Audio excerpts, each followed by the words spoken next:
Bien le bonsoir, commençons le mois comme d'habitude avec les planètes. Tout d'abord, peu après le coucher du soleil, nous avons Vénus qui va illuminer le ciel du soir pendant les premières heures de la nuit. Une petite lunette ou un télescope vous permettront de voir la planète en face gibbeuse. Ensuite, au-dessus de l'horizon sud, c'est Jupiter qui fait sa star. Vous pourrez facilement identifier le gros point bien brillant que représente cette planète, et encore une fois, petite lunette ou télescope vous permettront d'admirer les 4 satellites galiléens. Au-dessus de l'horizon est, vous trouverez Saturne, qui arrivera à son opposition le 27 du mois. Ça veut dire qu'à ce moment-là, elle se lèvera exactement au coucher du soleil et traversera le ciel pendant toute la nuit, mais ça veut surtout dire qu'elle est au plus proche de la planète Terre. C'est donc le moment pour pouvoir l'observer dans les meilleures conditions possibles. Petites lunettes ou télescopes vous permettront d'admirer sans aucun problème le spectacle des anneaux. Finalement, en milieu de nuit, ce sera au tour de Mars de se lever au-dessus de l'horizon est, et cette planète aussi se rapprochant doucement de l'opposition, elle devient de plus en plus grosse dans notre ciel au fur et à mesure des jours.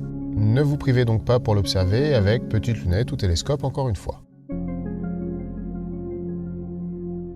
Niveau constellation, je vous propose de lever les yeux haut dans le ciel pour trouver la constellation du Bouvier. Cette constellation est facilement reconnaissable par sa forme en cerf-volant, mais aussi grâce à son étoile bien brillante, Arcturus. Pour celles et ceux qui ont vu ma seconde vidéo sur les cartes du ciel, vous saurez qu'Arcturus peut facilement se retrouver en poursuivant la courbe de la queue de la Grande Ourse.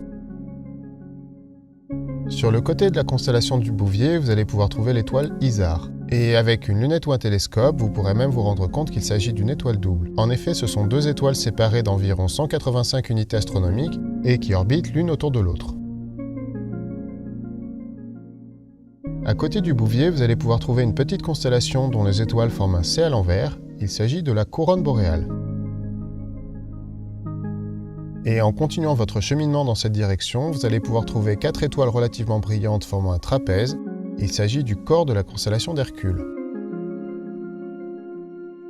Sur un des côtés du trapèze, le flanc d'Hercule, vous allez pouvoir trouver l'objet M13, qui est probablement l'amas globulaire le plus joli de l'hémisphère nord. En tout cas, c'est clairement un de mes objets préférés. Lunettes ou télescopes, voire même peut-être une bonne paire de jumelles, vous permettront de voir ce petit tas de sable blanc sur fond de velours noir. Entre les jambes d'Hercule, vous allez pouvoir trouver un autre amas globulaire, l'objet M92. Alors certes, il est plus petit et moins brillant que son comparse M13, mais vaut tout autant le détour, et encore une fois, une lunette ou un télescope feront parfaitement l'affaire pour pouvoir l'admirer. Pour la Lune, ce mois-ci, je vous propose, comme promis, de regarder la mer de la Sérénité. Elle est facile à trouver, elle est collée à la mer de la Tranquillité sur son côté nord. Les rives de la mer de la Sérénité ont eu l'honneur de recevoir les missions Luna 21, Apollo 15 et Apollo 17. Et d'ailleurs, tant qu'on était dans la constellation d'Hercule, je vous propose de rester avec ce personnage mythique pour les cratères, et de trouver le cratère d'Hercule ainsi que celui d'Atlas qui est juste à côté. Ces 2 cratères apparaissent au 3e jour de la Lune et restent visibles pendant les 2 premières semaines.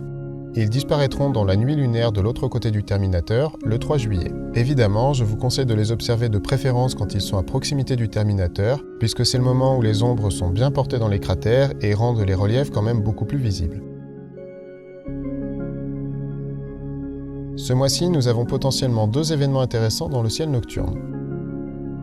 Tout d'abord, la comète C2016 M1 Pan-STARRS arrive à son maximum de luminosité. Elle vient tout juste de passer sous la magnitude 9. Alors certes, c'est pas très brillant, c'est plutôt réservé aux bons télescopes, mais si vous êtes équipé et que le cœur vous en dit, pourquoi pas partir à la chasse à la comète.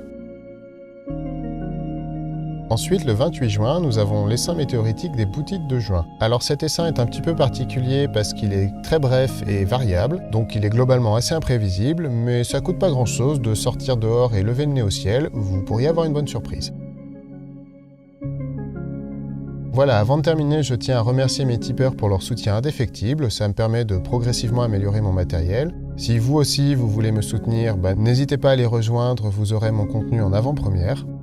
Et puis pour ceux qui n'ont pas les moyens, j'ai dorénavant ma page Utip qui a été ouverte. Vous pouvez donc désormais me soutenir sans dépenser un sou. Pour cela, il vous suffit de vous rendre sur ma page Utip, le lien est dans la description, et de regarder quelques publicités. Alors vous savez, je ne suis pas un grand fan de la pub, c'est même pour ça que je ne monétise pas ma chaîne, mais bon, je me suis dit que là c'était un acte volontaire, et puis rien ne vous empêche de lancer la pub et d'aller aux toilettes, et pour moi, 5 centimes me sera reversé pour chaque pub regardée. Donc voilà, c'est une possibilité de me soutenir si vous en avez envie et que vous n'avez pas les moyens. Sur ce, je vous souhaite une bonne nuit, et je vous dis au mois prochain.